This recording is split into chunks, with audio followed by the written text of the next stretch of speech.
ওয়া আইয়ুবা ইয নাদা রাব্বাহু আন্নী মাসসানিয়াদ-দুররু ওয়া আনতা আরহামুর রাহিমিন। স্মরণ করো সেই সময়ের কথা যখন আইয়ুব তার রবকে ডেকে বলেছিল, আমি অসুস্থ আর তুমি তো রহমান রহিম দয়াময়। ভাষাটা দেখেন কি সুন্দর। এর থেকে কি আল্লাহরে আর কিছু বলা লাগে? আল্লাহ পাকের কাছে তিনি বলতেছেন, আল্লাহ আমি তো অসুস্থ, আমি তো অসুখ করেছে আমার, আর তুমি তো দয়াময় রহমান রহিম। হযরত আইয়ুব আলাইহিস সালাম বললেন না যে আল্লাহ আমারে মাফ করে দাও, কষ্টের মধ্যে আছি। তিনি শুধু বলেছেন, রব্বুল আলামিন আমি অসুস্থ হয়ে পড়েছি, আমার অসুখ করেছে, আর তোমার নাম রহমান রহিম। এতটুকু কথা বলেছেন। আল্লাহ রাব্বুল আলামিনের দরজায়, তার দরবারে আইয়ুব আলাইহিস সালামের ডাক চলে গেছে। পানির তলা দিয়া যদি কেউ ডাক দেয়, পাহাড়ের ভিতরে বসে যদি কেউ ডাক দেয়, আল্লাহ রাব্বুল আলামিন তা শুনতে পান। ইউনূস আলাইহিস সালাম মাছের পেটে বসে চিৎকার মেরেছিলেন, লা ইলাহা ইল্লা আনতা সুবহানাকা ইন্নী কুনতু মিনাজ জালিমিন। যিনি বলছিলেন, আয় আল্লাহ তাআলা আমি তোমার প্রশংসা করছি, তুমি ছাড়া উপাস্য নাই, মাবুদ নাই। আমি তোমার পবিত্রতা ঘোষণা করছি, আমি তো জালিমদের অন্তর্ভুক্ত হয়ে গেছি। বাস এতটুকুন কথাই বলেছেন। আল্লাহ পাক বলছেন, ইউনূসের ডাক তো কেউ শোনে নাই, পানির মধ্যে কেউ শোনে নাই, জমিনের কেউ শোনে নাই, মহাশূন্যের কেউ শোনে নাই, কিন্তু মাছের পেটের ভেতরে থেকে গভীর অতল দরিয়ার তলদেশ থেকে মাছের পেটের ভিতরে বসে আমার ইউনূস যে ডাক দিল, ওই ডাক আমি আরশের মালিক আমি শুনতে পেয়েছি, আর সঙ্গে সঙ্গে জবাব দিয়েছি। ফাস্তাজাবনা লাহু ওয়া নাজ্জাইনাহু মিনাল গাম্মি ওয়া কাযালিকা নুজিল মুমিনিন। ডাকের সাড়া দিলাম, বিপদ দিয়া বাঁচায় দিলাম। শুধু ইউনূসের নাম আল্লাহ পাক এ জায়গায় আবার ওয়াদা করলেন, দুনিয়ার যত মুমিন বান্দা আছে তারা যদি কখনো বিপদে পড়ে যায় আর আমারে যদি ডাকে, আমি এইরকম করে বিপদ থেকে বাঁচায়া দেব। আইয়ুব আলাইহিস সালাম যখন আল্লাহ রাব্বুল আলামিনের কাছে ফরিয়াদ করলেন, আল্লাহ পাক তখন বলছেন, কোরআনে কারীম বলছে, ফাস্তাজাবনা লাহু فكشفنا ما به من ضر وآتيناه أهله ومثلهم معهم رحمة من عندنا وذكرى للعابدين। আমি আইয়ুবের দোয়া কবুল করে নিলাম, শুধু তার পরিবার বর্গই দিলাম না, বরং আরো কিছু নিয়ামত আমি তাকে দান করে দিলাম। এবং তাই জন্য যেহেতু তারা ছিল আমার অনুগত বান্দা, আমার বাধ্যগত, আমি এই জন্য রহম করেছি, সমস্ত রোগ শোক আমি মাফ করে দিয়েছি। কোরআনে কারীম বলছি, ওয়ামা আসাবাকুম মিন মুসিবাতিন ফাবিমা কাসাবাত আইদিকুম ওয়া ইয়াফু আন কাসীর। যত বিপদ তোমাদের উপর আছে সব দুই হাতের কামাই করা, আর আমি তো অনেকগুলো ক্ষমা করে দেই। তোমরা যত পাপ করো, আকাম করো, সবগুলির শাস্তি যদি দুনিয়ায় দিতাম, শ্বাস করার সময় পেতে না। অসুখ হলেই অধৈর্য হয়ে যেও না, ধৈর্য ধরো। আল্লাহ পাক বলেন, শুধু আইয়ুব নয়, ওয়া ইসমাঈল ওয়া ইদরিস ওয়া যাল কিফলি কুল্লুম মিনাস সাবিরিন। এইভাবে করে ইসমাঈল, ইদ্রিস, জুলকিফল সবাই ছিল ধৈর্যশীল। জোরে বলেন সুবহানাল্লাহ। ধৈর্যের চরম পরাকাষ্ঠা ছিলেন তিনি। কোরআনে কারীম নবীদের এই কথাগুলি আমাদের শোনাচ্ছেন। হযরত ইয়াকুব আলাইহিস সালাম কলিজার টুকরা সন্তান হযরত ইউসুফ আলাইহিস সালামের জন্য তার মনটা পাগল ছিল। এত সুন্দর করে আল্লাহ তারে বানাইছিলেন, এত তিনি ছিলেন সৌন্দর্যের পিরামিড, যারা দেখলে চোখ ফিরানো যায় না। এমন সুন্দর সুপুরুষ যারে দেখি সেই যুগের সুন্দরী যুবতী মেয়েরা রূপের মোহে পড়ে নিজেদের আঙ্গুলগুলি কেটে ফেলে দিয়েছিল। রূপের মোহে এমন অবশ হয়ে গেছে, আঙ্গুল কেটেছে, হাত কেটেছে, টের পায় নাই। আবার ভুল বুঝবেন না, দুনিয়ার সেরা সুন্দর পুরুষ ইউসুফ আলাইহিস সালাম, তা কিন্তু রাসূলের চাইতে বেশি নয়। হযরতে উম্মুল মুমিনিন আয়েশা রাদিয়াল্লাহু তাআলা আনহা তিনি বলেছেন, যেই সব সুন্দরী রমণীরা ইউসুফ আলাইহিস সালামকে দেখে রূপের মোহে পড়ে নিজেদের আঙ্গুলগুলো কেটে ফেলেছিল, ওরা যদি আমার হাবিবকে দেখতো, ওরা যদি আল্লাহ রাসূলকে দেখতো, তাহলে হাত কাটতে কাটতে কোন ফাঁকে দিয়ে কলিজা কেটে ফেলে দিত, ওরা টের পেত না। আবার বন্ধুগণ, হযরত আইয়ুব আলাইহিস সালাম সন্তানের মায়া, অন্যান্য ভাইরা হিংসায় পড়ে গেল, তারা নিয়ে তাকে কুয়ায় ফেলে দিল। সেখান থেকে তারা একটা ছাগল বা কোনো পশু জবাহ করে তার রক্ত মাখাইয়া জামা এনে হাজির করে দিল হযরত ইয়াকুব আলাইহিস সালামের সামনে, যে তারে নিয়ে খেলা করতে গিয়েছিলাম, আমরা খেলায় লিপ্ত ছিলাম, বাগে খাই। এগুলি কি গপ্প? এগুলি কি কোরআন? আল্লাহ পাক শোনাচ্ছেন, বিশ্ববাসীকে শোনাইছেন। সূরা ইউসুফের চাইতে এত সুন্দর উপাখ্যান গোটা পৃথিবীতে আর নাই। সুবহানাল্লাহ। অনেকে ইউসুফ জুলাইখার কেসটা খুব মজা করে পড়ে, ফুর্তি করে, প্রেমের গল্প পড়ে। এটা কোনো প্রেমের গল্প নয়।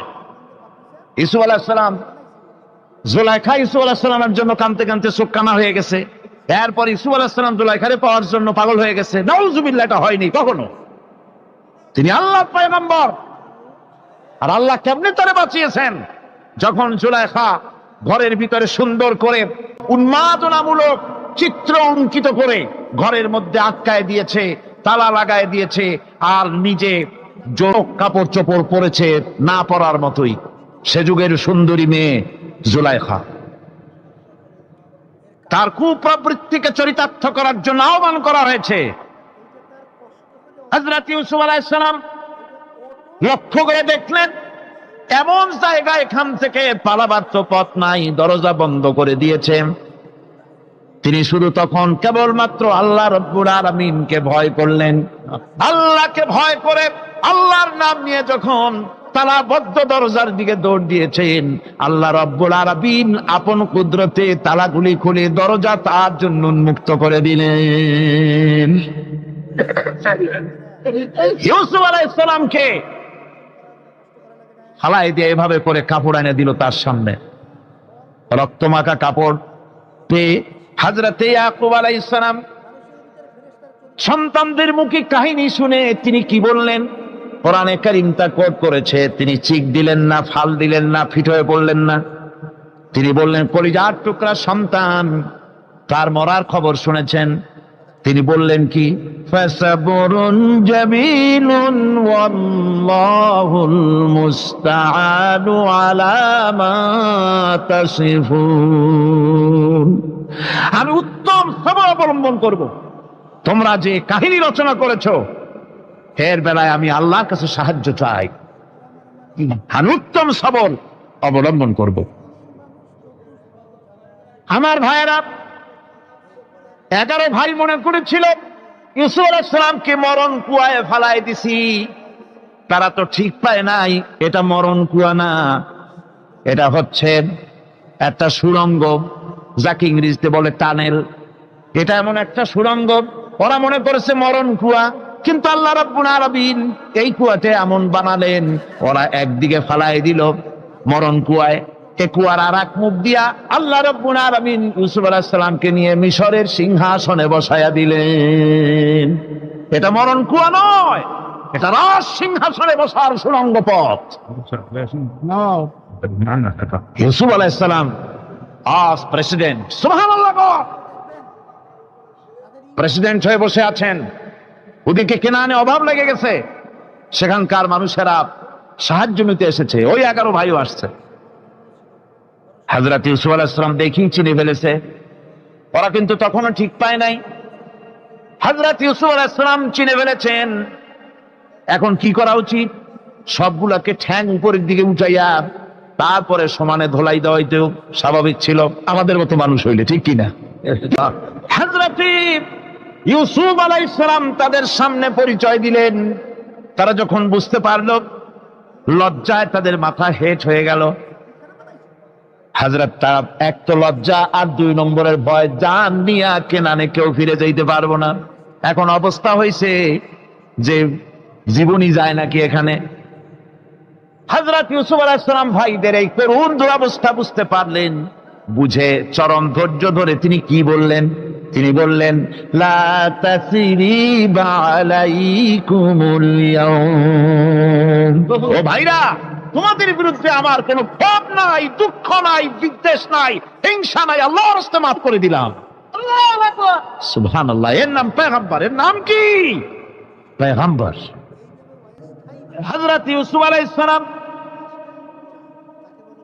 বিনিয়ামিনকে কাছে নিয়ে পরিচয় দিলেন তার ভাইদের সামনে।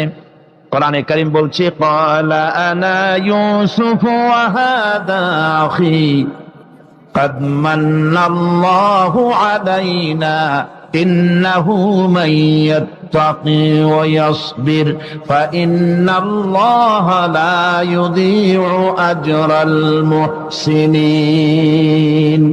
আমি ইউসুফ, আর এই হচ্ছে আমার ভাই।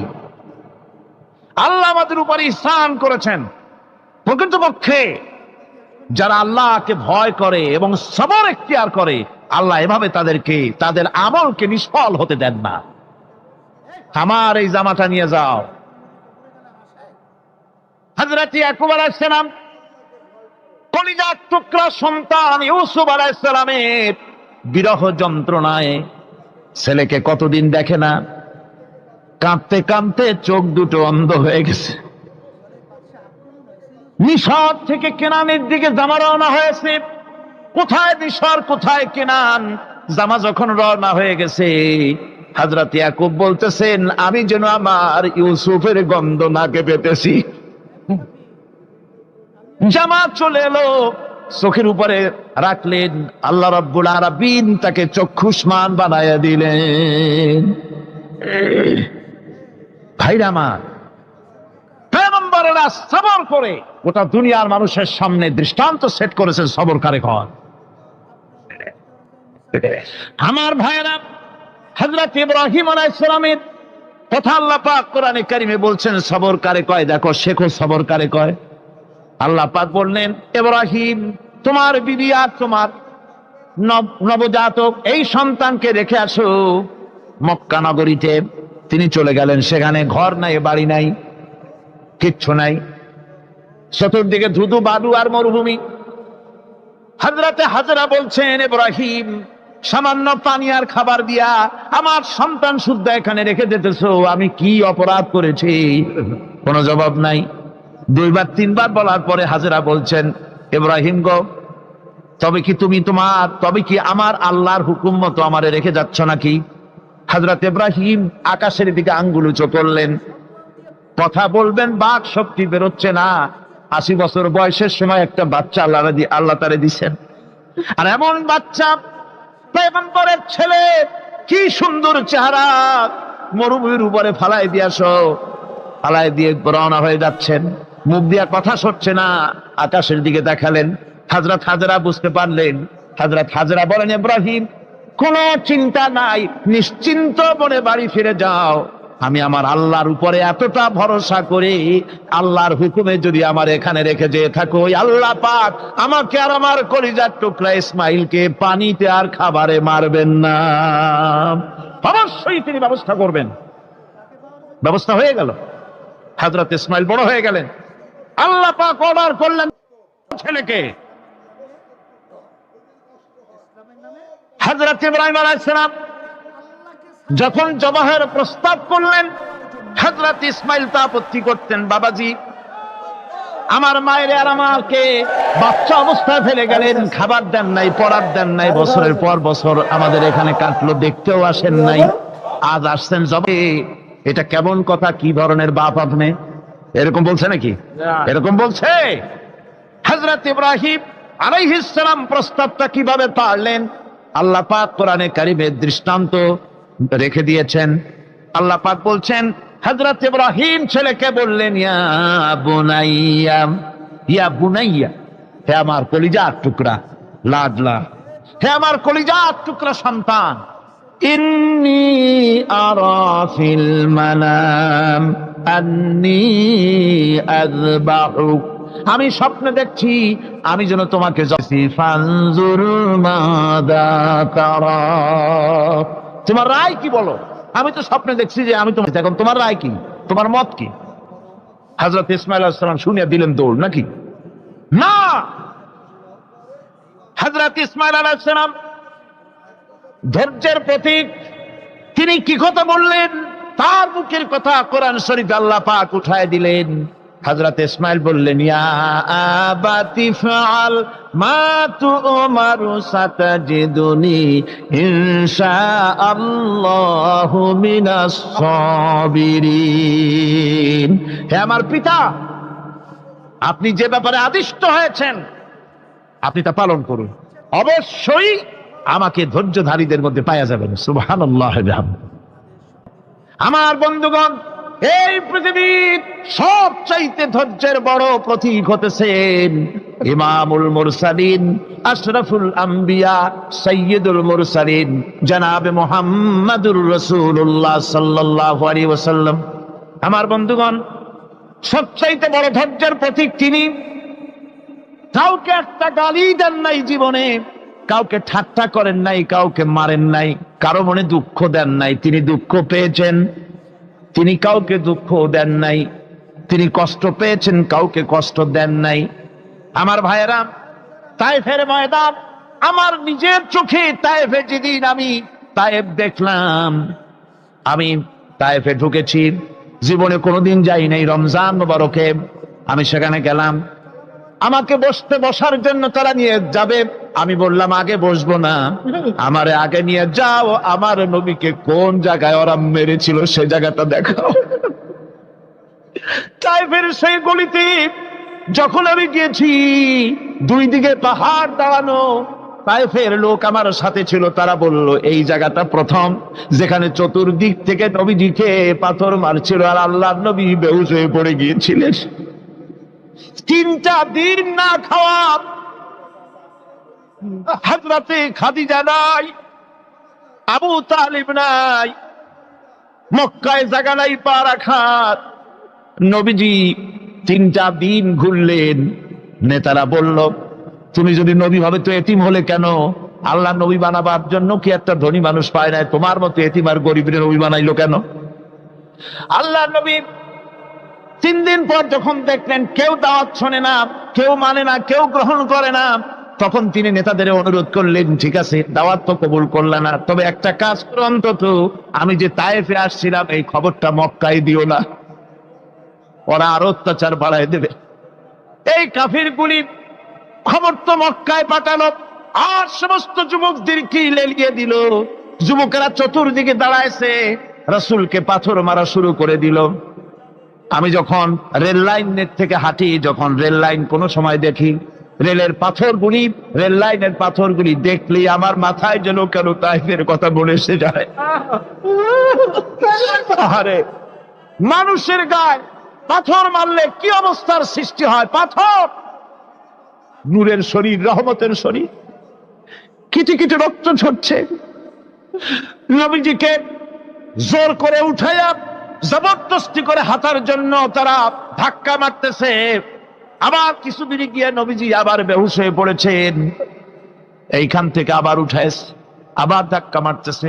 3 নম্বরের আর একটা জায়গা আছে যেখানে ভাঙ্গা একটা মসজিদ। তাইফের লোকেরা আমাকে বলল, এই জায়গাটা হলো শেষ জায়গা যেখানে রাসূল করিম 3য়বারের মতো বেহুশ হয়েছিলেন, এখানেই হুজুরের রক্ত ঝরেছে বেশি।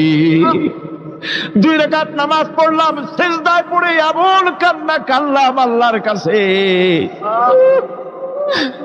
নবীজি যখন হুঁশ এসেছে, হযরতে জিবরাইল বলেন, ইয়া রাসূলুল্লাহ, আপনার এই কষ্ট দেখে ফেরেশতারা কাঁদতেছে, আপনি অনুমতি দিয়ে দেন এই 2 পাহাড়কে মিলাইয়া সমস্ত তায়েফবাসী কাফেরগুলি মাটির সাথে মিশাইয়া দেই। নবীজি বললেন, জিবরাইল আমি যদি হুকুম করি আর আমার হুকুম মতো যদি এই কাম করো, একটা কাফেরও যদি না বাঁচে তাহলে কার মুখে পৌঁছাবো লা ইলাহা ইল্লাল্লাহু মুহাম্মাদুর রাসূলুল্লাহ। আমার ভাইরা, হুজুর সাল্লাল্লাহু আলাইহি ওয়াসাল্লাম উঠে বসলেন। এমন সময় হযরতে যায়েদ শরীরের রক্তগুলি মুছে দিতেছেন। হুজুর সাল্লাল্লাহু আলাইহি ওয়াসাল্লাম বসে দুইখানা হাত উত্তোলন করলেন। নবীজির চোখ থেকে পানি গড়ায় পড়তেছে। আরে কেউ নাই, আল্লাহ ছাড়া কেউ নাই সাহায্য করার। নবীজি হাত তুলে মোনাজাত করতেছেন, চোখ দিয়া পানি পড়ে দাড়ি ভিজে পড়তেছে, গায়ে দিয়া রক্ত ঝরতেছে। নবীজি কি দোয়াটা করলেন? বদদোয়া করলেন না, গজব দিতে বললেন না। নবীজি দোয়া করলেন, রব্বুল আলামিন, এই তায়েফের লোকেরা আজকে আমার সাথে যে ব্যবহারটা করেছে, ওরা বোঝে নাই যে আমি তোমার নবী, ওরা বোঝে নাই যে আমি তোমার রাসূল। না বুঝে আমার উপরে যে অত্যাচারটা করলো, আল্লাহ তুমি এই জন্য রাগ করে এই তায়েফে তুমি গজব দিও না। আল্লাহ পাক পরবর্তী সময় হুজুরকে স্মরণ করাই দিলেন, ওয়া মা আরসালনাকা ইল্লা রাহমাতাল লিল আলামিন। ও নবী, আপনি হচ্ছেন আমার সমস্ত সৃষ্টি জগতের জন্য, আপনি আমার রহমত, আমার গোটা বিশ্বের জন্য আপনার, আমার সৃষ্টি জগতের জন্য আপনি আমার করুণা। একটা লোক রাসূলের এই কষ্ট দেখে বাগান থেকে এক গ্লাস আঙ্গুরের শরবত এনে হাজির করেছে। এত কষ্টের পর 3 দিনের না খাওয়া আঙ্গুরের একটা শরবত পাইয়া হুজুর খুব খুশি হলেন। শরবত গ্লাস পান করে হুজুর বলছেন, তোমার নাম না আত্তাস? তিনি বলছেন, হ্যাঁ হুজুর, আমার নাম আত্তাস। তোমার বাড়ি না ইউনূস আলাইহিস সালামের গ্রামে? বলে, হ্যাঁ আমার বাড়ি সেই গ্রামে। তা আপনি কি করে জানলেন আমার নাম আত্তাস আর আমার বাড়ি ইউনূস আলাইহিস সালামের গ্রামে? আপনি জানলেন কি করে? হুজুর বললেন, আমি নবী, হযরত ইউনূস নবী, একজন নবীর খবর আর একজন নবীর কাছে থাকে। রাসূল করিম সাল্লাল্লাহু আলাইহি ওয়াসাল্লাম সবর ইখতিয়ার করেছিলেন, ধৈর্য অবলম্বন করেছিলেন, আর আল্লাহ পাক তাকে নির্দেশ করেছেন, সবর করো। ওয়াত্তাবি' মা ইউহা ইলাইকা ওয়াসবির হাত্তা ইয়াহকুমাল্লাহ। তুমি কেবল সেই জিনিসের অনুসরণ করো যা আমি তোমার প্রতি অবতীর্ণ করেছি। আমি আপনার উপরে যেটা অবতীর্ণ করেছি ওটার অনুসরণ করুন, আর সবর ইখতিয়ার করুন যতক্ষণ না আল্লাহর পক্ষ থেকে চূড়ান্ত ফয়সালা না আসে। ধৈর্য ধরুন, ধৈর্য ধরুন। আমার ভাইরা, কাফেরদের নির্যাতনের মোকাবেলায় আল্লাহ পাক তার হাবিবকে সান্ত্বনা দিয়েছেন। যখন কাফেররা নির্যাতন করতেছে, হারে হযরতে বেলাল নির্যাতিত, হযরতে সুমাইয়া নির্যাতিতা, হযরতে খাব্বাব, হযরতে খুবাইব, হযরতে আম্মার রিদওয়ানুল্লাহ তাআলা আলাইহিম আজমাইন, এত মার হতেছে। হযরতে ওমর হযরতে খাব্বাব রাদিয়াল্লাহু তাআলা আনহুকে খোলা গায়ে দেখে বলছিলেন, খাব্বাব রে, তোমার পিঠে এত গর্ত কেন? এত গর্তওয়ালা পিঠ তো আমি মানুষের দেখি নাই, এত চিকুন কোমরওয়ালা মানুষও তো দেখি নাই। তিনি বলেছেন, ওমর তুমি কি ভুলে গেছো? ইসলাম কবুল করার অপরাধী কাফির বেঈমানেরা আগুন জ্বালায়া আংটা আগুনের উপরে শোয়াছে, আমি যেন নড়াচড়া করতে না পারি সেজন্য আমার ঘর চাপা দিয়ে রেখেছিল। গায়ের চর্বি আর রক্ত গলে গলে পড়ে আগুন নিবেছে, আর আগুন গোশত পুড়ে যে পিঠের মধ্যে প্রবেশ করেছিল আজও পর্যন্ত পিঠের সেই গর্ত সেরে যায় নাই। এভাবে অত্যাচার হচ্ছিল সাহাবীদের উপর। আল্লাহ রাব্বুল আলামিন তার হাবিবকে সান্ত্বনা দিলেন, ওয়াসবির ওয়া মা সাবরুকা ইল্লা বিল্লাহি ওয়া লা তাহজান আলাইহিম ওয়া লা তাকু ফি যায়কিম মিম্মা ইয়ামকুরুন। হে রাসূল, সবরের সাথে কাজ করতে থাকুন। আপনার এই সবরের তৌফিক তো আল্লাহই দিয়েছেন, আর ওদের সমস্ত ষড়যন্ত্র, ওদের অপকৌশলে আপনি দুঃখিত হবেন না, চিন্তা করবেন না, ভারাক্রান্ত হবেন না। আপনি নিশ্চিত থাকুন। ওয়াসবির লিহুকমি রাব্বিকা ফাইন্নাকা বিআয়ুনিনা। হে নবী, আপনার রবের চূড়ান্ত ফয়সালা আসা পর্যন্ত ধৈর্য ধারণ করুন। আপনি তো আমার চোখের সামনে। সুবহানাল্লাহ, সুবহানাল্লাহ। গড, আপনি আমার চোখের সামনে। কে আপনাকে কি করবে আমি দেখবো না? সুবহানাল্লাহ। ওরা চায় আপনাকে দুনিয়া থেকে মিটাই দিতে, আর আমি চাই ওয়ারাফানা লাকা যিকরাক, আপনার প্রশংসা তো হবে গোটা বিশ্ব জুড়ে, সর্বত্র ছড়িয়ে যাবে আপনার নাম। সুবহানাল্লাহ বিহামদিহি। আল্লাহ পাক অন্যত্র বলেছেন, ওয়ালাকাদ কুযযিবাত রুসুলুম মিন ক্বাবলিকা ফাসাবারু আলা মা কুযযিবু ওয়া উযু হাত্তা আতাহুম নাসরুনা। হে মুহাম্মদ সাল্লাল্লাহু আলাইহি ওয়াসাল্লাম, আপনার পূর্বে অসংখ্য নবী রাসূল এই পৃথিবীতে আসছে এবং জুলুম আর নির্যাতনের শিকার তারা হয়েছেন। অবশেষে তাদের প্রতি আল্লাহর সাহায্য এসেছে। সুতরাং আপনাকেও ধৈর্য ধারণ করতে হবে। ধৈর্য ছাড়া কোনো পথ নাই। ধৈর্য আপনাকে ধারণ করতেই হবে। আর এই ধৈর্য ধারণ করলে পরে আল্লাহর চূড়ান্ত ফয়সালা আসবে, তখন আল্লাহ পাক মেহেরবানি করবেন। আমার ভাইরা, এই ধৈর্য পৃথিবীর সমস্ত পয়গম্বররা ধৈর্য অবলম্বন করেছেন, কখনো অধৈর্য হন নাই। দিন কায়েমের সংগ্রামে নবী রাসূলগণ দারুণ ভাবে সবর ইখতিয়ার করেছেন। বৃদ্ধবাদীদের সকল রকমের নির্যাতন, অপকৌশল, ষড়যন্ত্র, এই সব কিছু মোকাবেলা করেছেন ধৈর্যের নীতি অবলম্বন করি। কখনো ধৈর্যচ্যুতি তাদের মধ্যে ঘটেনি, বরং আল্লাহ রাব্বুল আলামিন তাদের প্রতি সন্তুষ্ট হয়েছেন।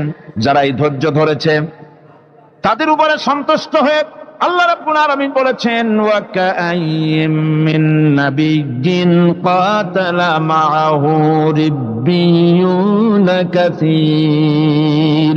এর আগে অনেক নবী এসেছিলেন যাদের সাথে বহু আল্লাহওয়ালা লোক লড়াই করেছেন। فما وهنوا لما أصابهم في سبيل الله وما ضعفوا وما استكانوا। আল্লাহর পথে তাদের উপর যত বিপদ এসেছিল তারা হতাশ হয়ে পড়েন নাই, দুর্বলতা দেখাননি, বাতিলের সামনে মাথা নত করেন। ওয়াল্লাহু ইউহিব্বুস সাবিরিন। আর আল্লাহ পাক ধৈর্যশীল যারা, তাদেরকে আল্লাহ পাক ভালোবাসেন। আমার ভাইরা, ধৈর্যের পরিচয় রাসূল করিম সাল্লাল্লাহু আলাইহি ওয়াসাল্লাম উহুদের ময়দানে যখন আক্রান্ত হয়ে গেলেন, চতুর্দিকে কাফেররা ঘিরে ধরেছে, বাঁচার কোনো পথ নাই। সাহাবায়ে কেরাম রাসূলকে পাহারা দিলেন। যারা রাসূলকে পাহারা দিতে দাঁড়াইছেন, জীবন দিয়া পাহারা দিতে দাঁড়ায় গেছে, রাসূলের দিকে মুখ দিয়া, পিঠটা বাইরের দিকে দিয়ে রাসূলকে পাহারা দেওয়া শুরু করেছেন। হুজুরকে পাহারা দিতে যারা দাঁড়িয়েছিলেন, কাফের কর্তৃক নিক্ষিপ্ত কি তীরগুলি এসে যখন বিঁধতেছিল, শুধু একজন সাহাবী হযরত তালহার পিঠের ভিতরে রাসূলকে হেফাজতের জন্য আসি, এক অসতর্ক মুহূর্তে নবীজির দান্দা মোবারক শহীদ হয়ে গেল, শিরস্থান ভেঙে গেল, লোহার কড়া প্রবিষ্ট হয়ে গেল কপালের ভিতরে। হুজুর মাথা ঘুরে পড়ে গেলেন। হযরত আবু উবাইদা রাদিয়াল্লাহু তাআলা আনহু হুজুরের মস্তক মোবারককে কোলে করে নিয়ে তারপরে বহু কষ্ট করে মাথা থেকে লোহার কড়া বের করলেন।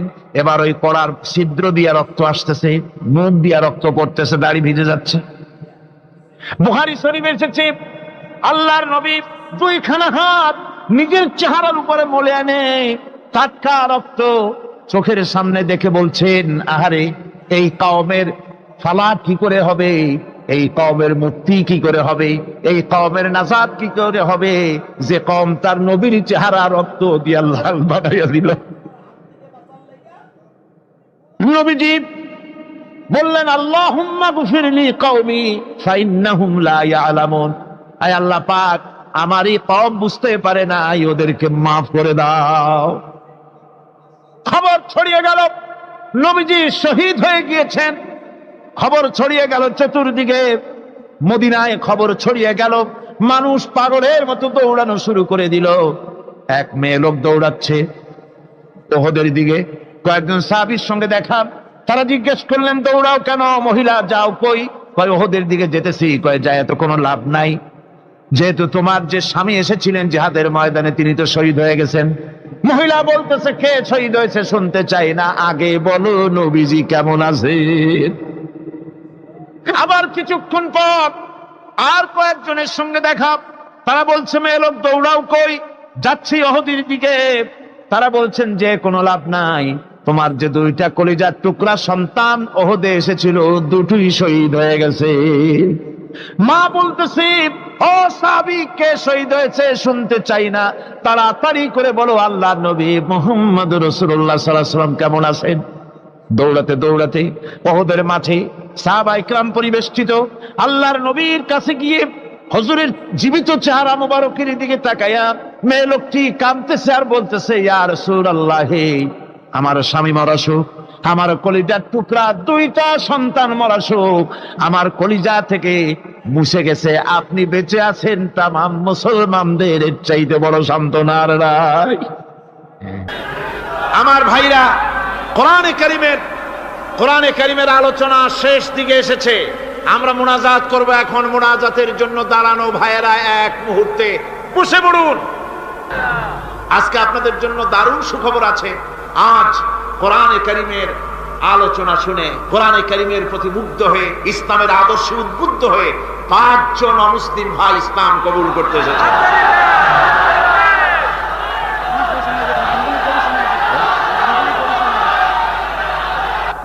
ভেতরে যারা ইসলাম কবুল করবেন তারা আমার সাথে পড়েন, আপনারাও পড়েন, সবাই পড়েন, লা ইলাহা ইল্লাল্লাহু মুহাম্মাদুর রাসূলুল্লাহ।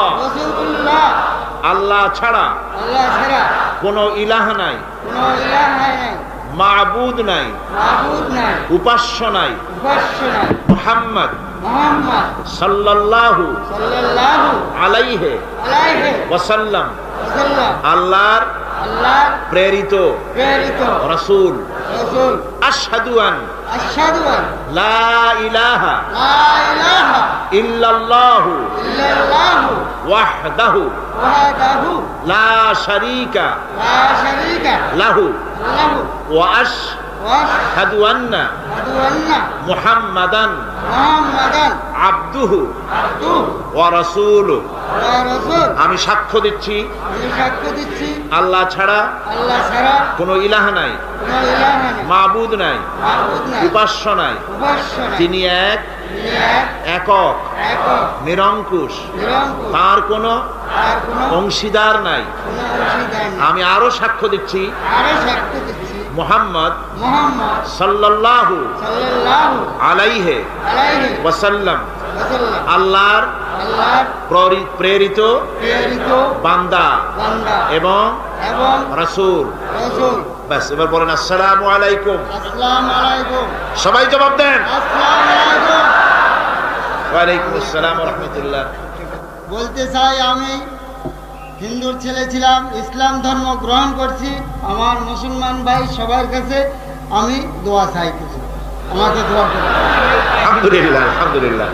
আমি এখন আমাকে দোয়া করবেন আপনারা, আমি যেন বাকি জীবনটা কাটাই যেতে আরে সবাই দোয়া করেন একটু। আলহামদুলিল্লাহ, দোয়া হবে, দোয়া হবে। এই মুহূর্তে 6 মাস অপেক্ষা করছি আপনার জন্য। আরে বহুদিন আমার আশা ছিল, আজকে আশা পূরণ হয়েছে। আল্লাহ মঞ্জুর করুন, আল্লাহ মঞ্জুর করুন, আল্লাহ মঞ্জুর করুন। আমার এই ভাই, এই 2 জন একটু আগ মুহূর্ত তারা ছিলেন মুশরিক, এখন আমাদের ভাই। আমাদের কি ওনারা? ওনাদের অবস্থা এখন এই হয়েছে, ওনার চোখে কিছু না, বৌদ্ধ ধর্ম এটা কিছু না, সব জায়গায় ঘুরেছিলাম, ওদের ধর্মের ভিতরে কিছু নেই, আল্লাহর কালাম ছাড়া কিছু না। সুবহানাল্লাহ। মুসলমান বেঁচে করে আল্লাহর কালাম ছাড়া কিছু না। আলহামদুলিল্লাহ।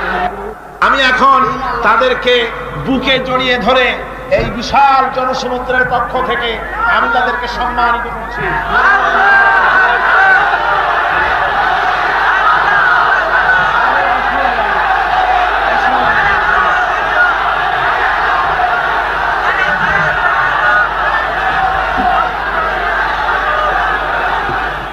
আমরা মুনাজাত করব, আল্লাহর কাছে দোয়া করব। আল্লাহুম্মা আমিন। ربنا ظلمنا أنفسنا وإن لم تغفر لنا وترحمنا لنكونن من الخاسرين آمين. ربنا لا تزغ قلوبنا بعد إذ هديتنا وهب لنا من لدنك رحمة إنك أنت الوهاب রব্বুল আলামিন, দীর্ঘ রজনী পর্যন্ত তোমার বান্দারা লক্ষ লক্ষ মানুষ কোরআনে কারিমের কথা শুনেছে, তোমার হাবিবের কথা শুনেছে। আয় আল্লাহ তাআলা, তুমি দয়া করে মেহেরবানি করে তেলাওয়াত এবং দরুদ ও সালামের সওয়াব রাসূল করিম সাল্লাল্লাহু আলাইহি ওয়াসাল্লামের রূহ মুবারকে পৌঁছিয়ে দাও।